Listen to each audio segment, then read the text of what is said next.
Dice, oye, pero miren a este descuartizador, digamos, ¿no?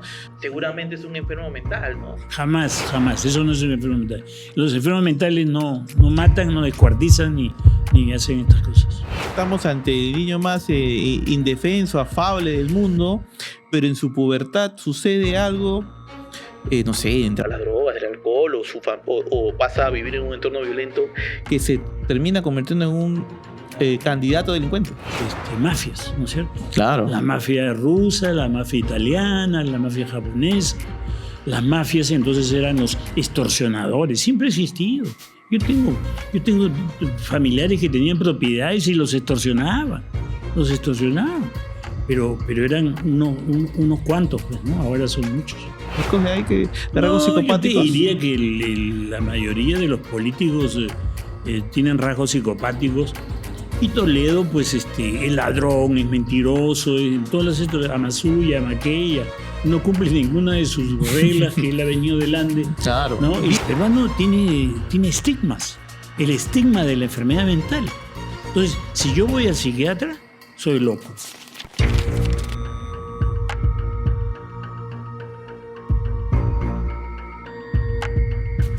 Hola, bienvenidos a este nuevo episodio de Agente Encubierto, el primero del año 2025. Gracias por acompañarnos y de hecho, a pedido de ustedes, hoy queremos tocar un tema para abordar lo que es la salud mental. Para ello tenemos al médico psiquiatra, al doctor Enrique Gali. Doctor, ¿cómo está? Gracias por estar con nosotros. Buenas tardes, mucho gusto y muchas gracias por invitarme. Hace como 15 años que no vengo a esta, antes era caserita, me venía todas las semanas. Doctor, mire, la razón por la que queremos contar con usted, por la que está aquí sentado con nosotros, es porque a nuestro público le ha interesado mucho el tema de la salud mental y los casos pues tan brutales que estamos viendo en las últimas semanas relacionados a la inseguridad ciudadana, ¿no? Por ejemplo, hace unas semanas contábamos con el doctor Carlos Bromley y analizábamos el perfil del psicópata, ¿no? De entrada, doctor, creo que para que el público tenga claro, una cosa es un enfermo mental y otra cosa es un psicópata, pues, ¿no? Una persona pues que con conciencia de ello hace daño. Vamos a hablar en el lenguaje antiguo y moderno. Ahora se dice en trastornos psiquiátricos. Para mí son enfermedades, pero se dice trastornos psiquiátricos. Y hay trastornos de la personalidad. Una es Chana y otra es Juana. El agua y el aceite no se juntan. Es decir, un trastorno de personalidad puede ser una enfermedad mental, es verdad. Pero los trastornos psiquiátricos o enfermedades mentales son enfermedades médicas que se curan con psicoterapia, medicina, estimulación magnética transcraneal, etc. Eso está muy establecido y eso son, si hablamos desde el punto de vista legal, esos son inimputables, la mayoría de ellos, si cometen un delito. En cambio, el trastorno de personalidad del psicópata, que es el más degenerado, el anético, falta de ética, hasta el rasgo psicopático, o otros tipos de personalidades, el dependiente, el histérico, el magnético de la notoriedad, el obsesivo, el compulsivo, el histriónico, etc.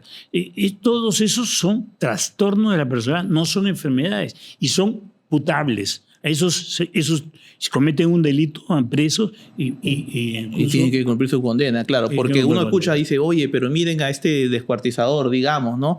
Seguramente es un enfermo mental, ¿no? Jamás, eso no es un enfermo mental. Los enfermos mentales no matan, no descuartizan ni hacen estas cosas.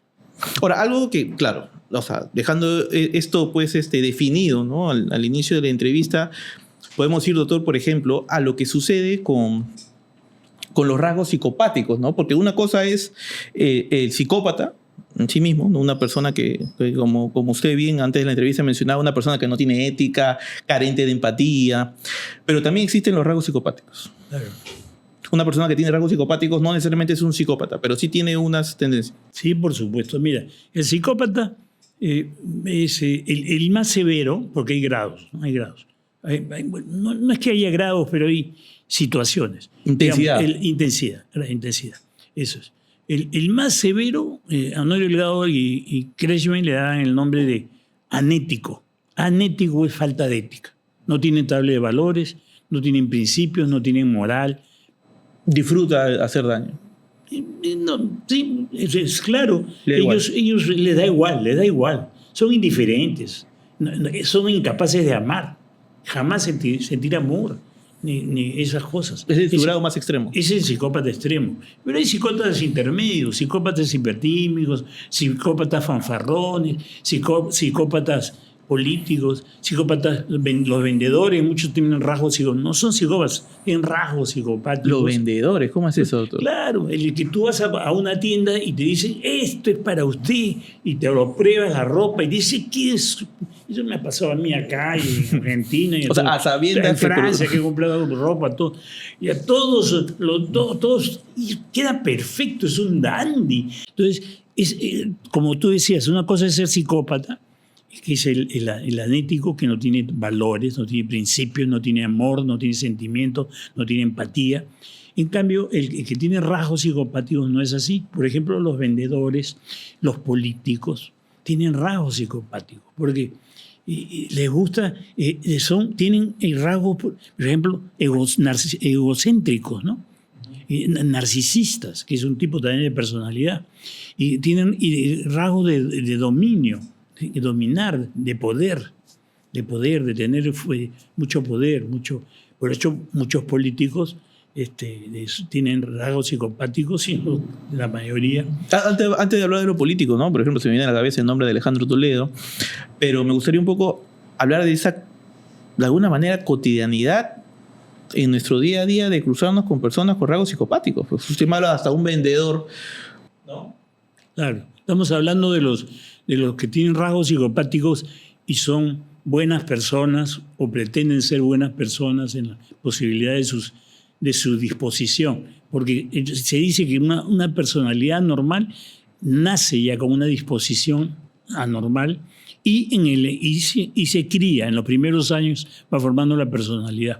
Entonces nace o crece, se desarrolla ambientalmente, o sea, genética y ambientalmente. Quiero hacerte aquí un paréntesis porque es muy importante. Claro, dale. Estos no tienen enfermedad, sí.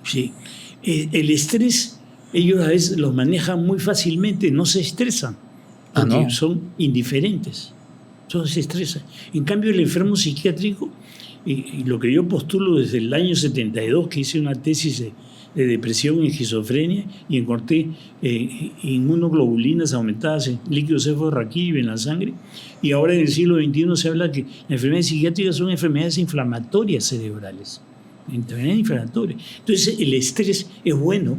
Entonces este estrés, el que tú me preguntes y yo responda, es que aquí es un euestrés, un estrés bueno. Pero el disestrés es el estrés malo. Ese es estrés malo, ¿no? Que tienen los psicópatas, producen estrés malo, y atacan el sistema inmune, el cortisol primero en las suprarrenales, después el sistema inmune, las citoquinas inflamatorias, y el cortisol atacan el cerebro y lo enferman el cerebro, y así es una enfermedad psiconeuroinmunoendocrinológica. Muy interesante eso, doctor, o bueno, mejor dicho, profesor. ¿Cómo reacciona el cerebro de una persona psicópata, no? No, de todos nosotros. El estrés, bueno o malo, hoy euestrés nosotros. Dice estrés de estos delincuentes que están por la calle, y políticos también. Todos tenemos estrés. La diferencia es el euestrés, que es el estrés bueno, que es productivo, porque esto va a significar que produzcan este trabajo tuyo tan importante, y la gente, la colectividad va a absorberlo. Entonces aquí está habiendo un neuestrés, acá hay estrés, pero si estuviéramos, digamos así, hablando mal de personas, injuriando, hablando psicopatadas, qué sé yo, entonces ahí sí sería un disestrés. No sé. Entonces, por ejemplo, una situación estresante, ¿no? Frustrante para una persona psicópata, es más probable que reaccione de una manera violenta, ¿no? Claro que sí. Por eso otro de los rasgos es el pérdida de control de los impulsos, ¿no? Entonces son impulsivos, son violentos, son irritables, son intolerantes, ¿no? Pero también está la imagen de que el psicópata es una persona, pues, bien, o sea, que tiene todo estudiado, ¿no? Bueno, ese es el psicópata bueno, entre comillas, de los vendedores que te decía yo, o los políticos. Claro, te venden, son fanfarrones, te venden una fanfarria. Esto es lo mejor, qué maravilla, qué lindo, y qué buen mozo que está, hoy qué inteligente Claro. que me ha tocado este Claro. entrevistador, ¿no? ¿Te das cuenta? Y por dentro... Oh, claro, pero es claro. Pero cuando ya hablamos del peligro de relacionarnos con un psicópata, yo creo que eso es lo que más le interesa a la audiencia, ¿no? Bueno. Ver el tema de, ok, estamos más cercanos a psicópatas, estamos relacionándonos más a psicópatas más de lo que creemos, pero ¿en qué momento ya es un peligro para Bueno, el 10% de la población son psicópatas. de entrada, 10%? El 10% son psicópatas, y ahora los hechos son los que demuestran las conductas. Por eso hay que comenzar por el principio. ¿Qué cosa es la psicopatía? El trastorno de personalidad son disposiciones genéticas y ambientalmente adquiridas, ¿no? que produce un tipo de conducta anómala. Reaccionan mal en la sociedad, en el entorno, etcétera, etcétera. Entonces, ¿cómo reconocerlos? Los actos, por los actos me dirás quién eres. Una pareja se queja de que su esposo la maltrata y le pega, pero le viene pegando y la viene maltratando desde que se casó, desde que eran novios o enamorados. Uh-huh. Lo que pasa es que a veces las personas tienen rasgos no psicopáticos, sino neuropáticos. ¿Cómo es eso? El psicópata es el que hace sufrir. Uh-huh. El neurótico es el que sufre. Son neuróticos, pasivo-dependientes, entonces piensan que si su psicopatón, su psicopatita de pareja lo va a dejar, se van a quedar sin nada, se quedan en el Para aire. el psicópata es la pareja ideal. Claro, para el psicópata es la pareja ideal. Pasivo-dependientes son generalmente. Por ejemplo, uno de los comentarios que nos hacía la audiencia, por ejemplo, está relacionado a que no nos olvidemos de mencionar a aquellos psicópatas integrados, nos dicen, ¿no? Un usuario aquí en nuestro canal de YouTube que cometen, pues, ¿no? Delitos en este caso, que no cometen delitos necesariamente, pero que les gusta hacer sufrir a su entorno, ¿no? Bueno, ya lo dijimos, el psicópata integrado es el psicópata fanfarrón, es el político, es el vendedor. Esos son los psicópatas integrados. Doctor, un poco para... me pongo en lugar de público, ¿no? Y quiere saber algunas herramientas, ¿no? ¿Usted qué tipo de recomendaciones le haría a una persona para que se dé cuenta si es que está lidiando con un psicópata? Bueno, simplemente la persona tiene que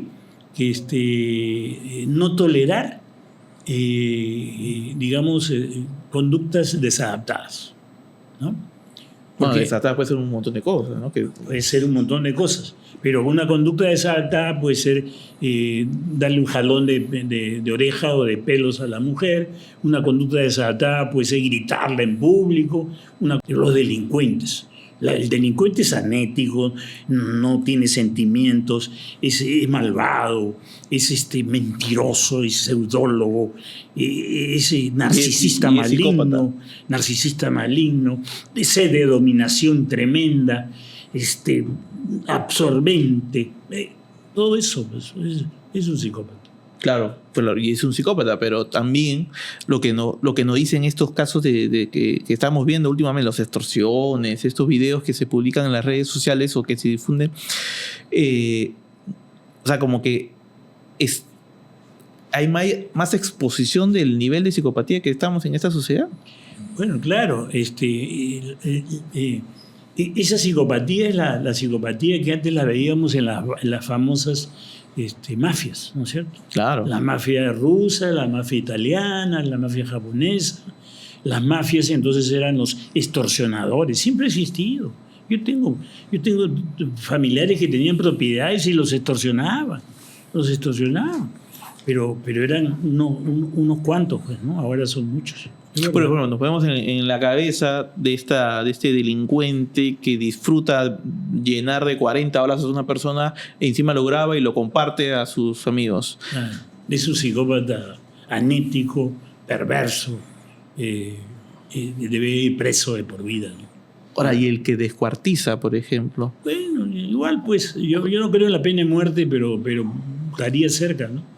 Ese es uno, no tiene sentido. Pero Es ¿por un qué animal. pero cómo lo hacen? Porque, O sea, oye, ¿cómo hasta los animales, los perros y los gatos son buenos, ¿no? Es un animal y un animal salvaje.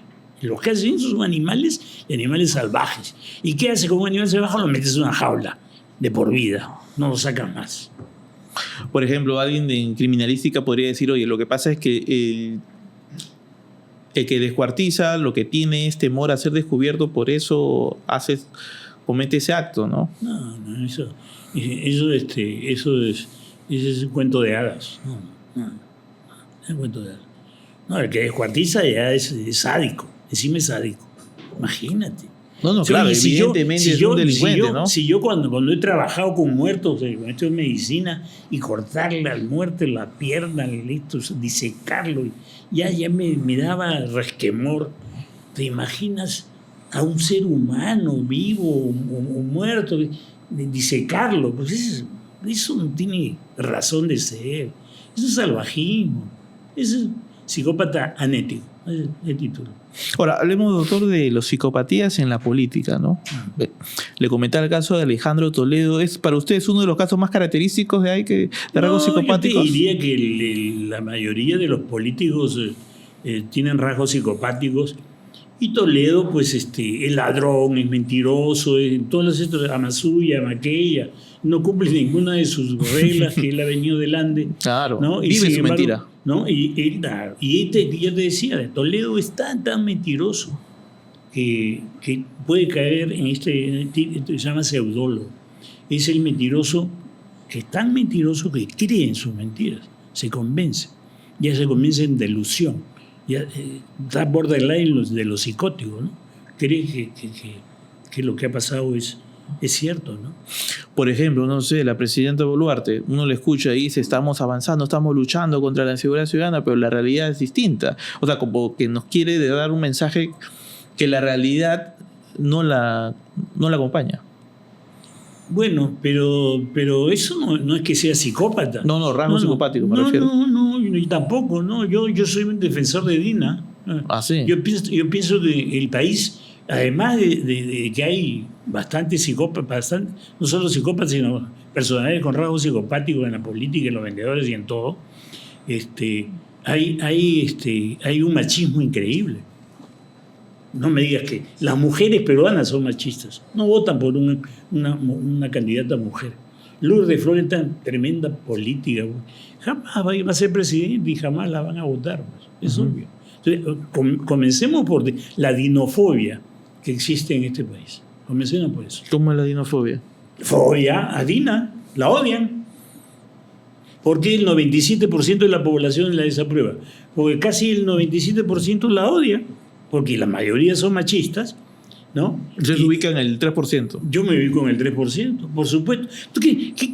Castillo, que nos hubiésemos quedado con el psicópata, delincuente, mentiroso, retrasado mental, con 2 neuronas, estaríamos en la guerra con Chile, Bolivia. ¿Qué sería? Sería un desastre, pues, este país. Ella era comunista, sí, era comunista. Pero ¿cuántos políticos todavía vivos han sido comunistas y después se pasaron a la Primo y después se pasaron al el PPC y todo lo demás, pero en su juventud fueron comunistas? Entonces, era comunista, pero ahora, ¿qué cosa tiene de comunismo? ¿Qué cosa tiene de comunismo? ¿Qué cosa está expropiando?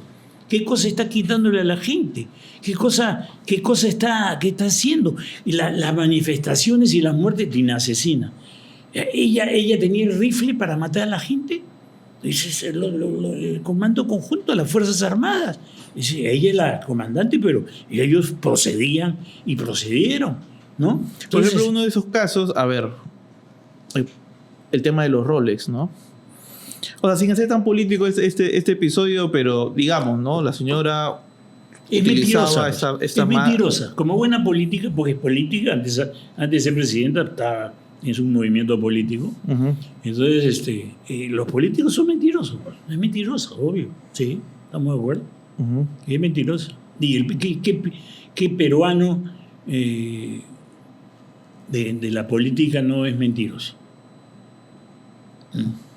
¿Qué otro político doctor, lo ve así, distingue rasgos psicopáticos?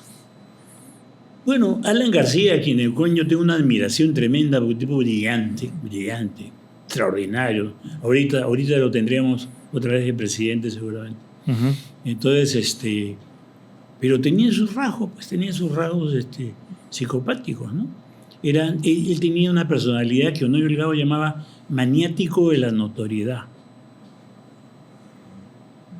Bueno, le decían, era ¿no? grandazo. El ego colosal, le decían. Claro, narcisista maligno. Grandazo, pintón, las mujeres se le caían, mujeriego, buena verbo, o sea, con buena retórica, leía como loco, sabía un montón de la historia del mundo y la historia del Perú, terminó enseñando en la San Martín. Yo escuché algunas de sus clases excepcionales. Estuvo ¿cuántos años exiliado en París leyendo? Un hombre que tenía mujeres y leía. Entonces, brillante, pero tenía rasgos psicopáticos, claro que sí. Uh-huh. Embaucaba. Era un cebo de serpientes, ¿no? Pero tenía sus rasgos, claro. Claro, porque rasgos psicopáticos hasta cierto punto, pues, usted me dice, bueno, está normalizado. El tema es cuando ya se vuelve un peligro para la sociedad. Claro. Cuando ya entra en el ámbito de la psicopatía pura, ¿no? Uh-huh. Como las cosas que tú me cuentas de matar, de los feminicidios, de descuartizar. Eso ya pues es horrorosamente indignante. Pero usted ve como se dice, ¿no? Que estamos en un país sin retorno, doctor, en cuanto al tema de esta violencia que estamos viendo cada día en este país. Bueno, te digo que la veo, la veo por televisión en Chile y en Argentina. Yo he estado en Buenos Aires, voy todos los años, congresos a Mar del Plata, porque acá no hay psiquiatras, porque hay tres psiquiatras por 100.000 habitantes. Ahí hay 12 a 15 psiquiatras por 100.000 habitantes, igual que en Europa y Estados Unidos. Entonces acá no hay psiquiatras. Y la gente, ¿tú sabes por qué no hay psiquiatras? Porque los médicos que se forman no van a psiquiatría. ¿Por qué? Porque no hay trabajo.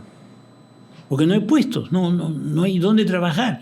Y porque el peruano es muy ignorante también. Además de ser violento muchos, no todos, muchos, o psicópatas algunos, el peruano tiene estigmas. Uh-huh. El estigma de la enfermedad mental. Entonces, si yo voy al psiquiatra, soy loco. Y al psiquiatra, o sea, yo soy loquero.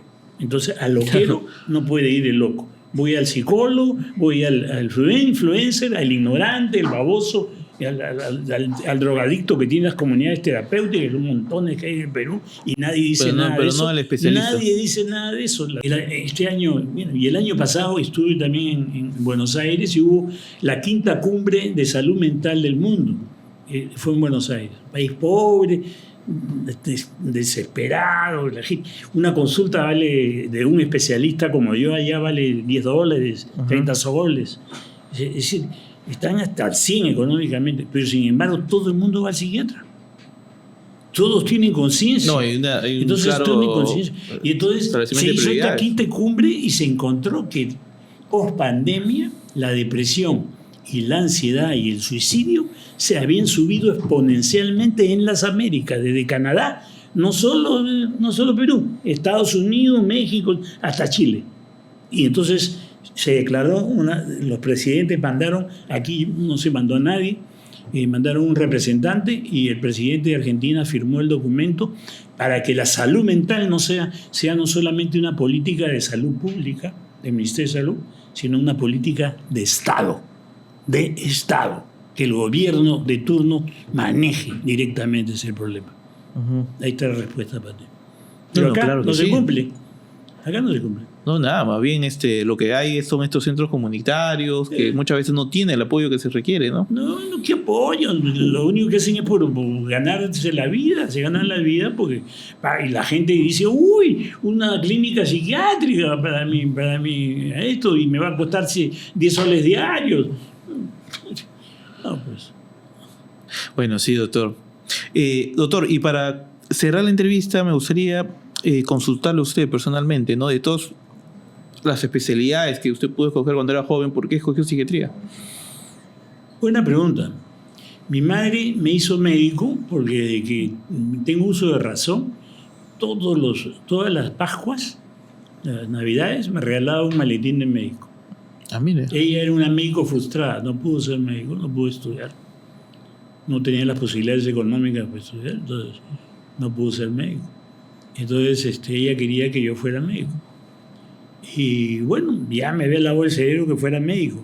Y en cuarto de secundaria, y eso que en tercero de secundaria, cuando estudié ciencias naturales, anatomía, zoología, botánica, anatomía, no me gustó para nada. ¿En serio? Yo todo tenía 20, era el primer alumno, y ahí me sacaba 15, porque no me gustaba para nada. Anatomía. Y dije, ¿qué voy a hacer? ¿Qué médico voy a hacer?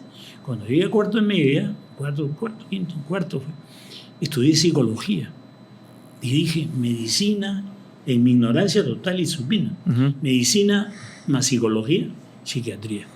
Voy a estudiar medicina, me presenté a Cayetano, yo era el primer alumno de la Salle de los 11 años que estuve, y entré con el último puesto en Cayetano Heredia, quedamos 50 los que ingresamos. Y entonces a estudiar, claro, pero ahí ya vi pues los profesores que yo tenía de histología, de anatomía, de biología. O sea, fue deslumbrante, un hallazgo. Me enamoré, pues me enamoré de la medicina, ¿no? Claro que sí. Claro que sí. ¿Y cómo tomó su madre esa decisión? Feliz de la vida, claro. Yo fui su médico hasta que se murió, todos los domingos la visitaba. Murió ya muy viejita, 96 años. Pero claro, no se imaginaba que usted iba a optar por ser médico. Sí, claro que sí, ella estaba convencida. Bueno, desde que le da el maletín claro, para que sea médico psiquiatra, no creo. No, médico psiquiatra, no, médico. No, lo de psiquiatra lo decidí yo. Y bueno, ella aceptó lo que ella quería que fuera médico, simplemente. Ahora, la verdad es que cuando terminamos en Cayetano, fuimos los primeros internos del Hospital del Rímac. Los 10 primeros internos, de ahí estuve yo, del Hospital del Rímac. Manejamos todo el hospital. Pero nosotros salíamos así de formados, ¿no? Totalmente. Y el 70% de mis compañeros se fueron a Estados Unidos. Y claro, y por eso también me imagino usted ha optado por enseñar tantos años, ¿no? Hasta dedicarse a la cátedra. Es verdad. Si tenía profesores maravillosos, extraordinarios, me hicieron que... Se llama el eros pedagógico. Devolver un poco, ¿no? Lo que usted recibió. Un día mi maestro Saavedra, Madetti, que estaban revisando las encuestas y yo siempre estaba como el primer profesor mejor valorado por los alumnos. Decían, Gali tiene eros pedagógico. Tiene ese eros pedagógico que nosotros no tenemos. Porque las clases de Mariatti, por ejemplo, los alumnos se salían porque no le entendían nada. ¿Y extrañan las aulas ahora, doctor? ¿Ah? ¿Extrañan las aulas? Claro, como no las voy a extrañar. Ustedes debían hacer una universidad, ¿cómo se llama? Y me encantaría, imagínate, tener un programa. Yo tengo un amigo que tuvo una época en el radio, un programa radial de psiquiatría, y él es un adiccionólogo, otra cosa que no hay acá. Adiccionólogo, especialista en adicciones. Tiene una clínica de 40 camas preciosa. Sus pacientes comen lomo Stroganov, ¿ah? Para que veas un pituco de pituco. Vive como pituco, se gasta toda la plata, no tiene un sol para nada. Pero es reconocido internacionalmente. Es íntimo amigo de Nora Volkow, que es la directora de salud mental en adicciones de Estados Unidos. Por lo que lo escucho, doctor, usted volvería a escoger sin ninguna duda, así que...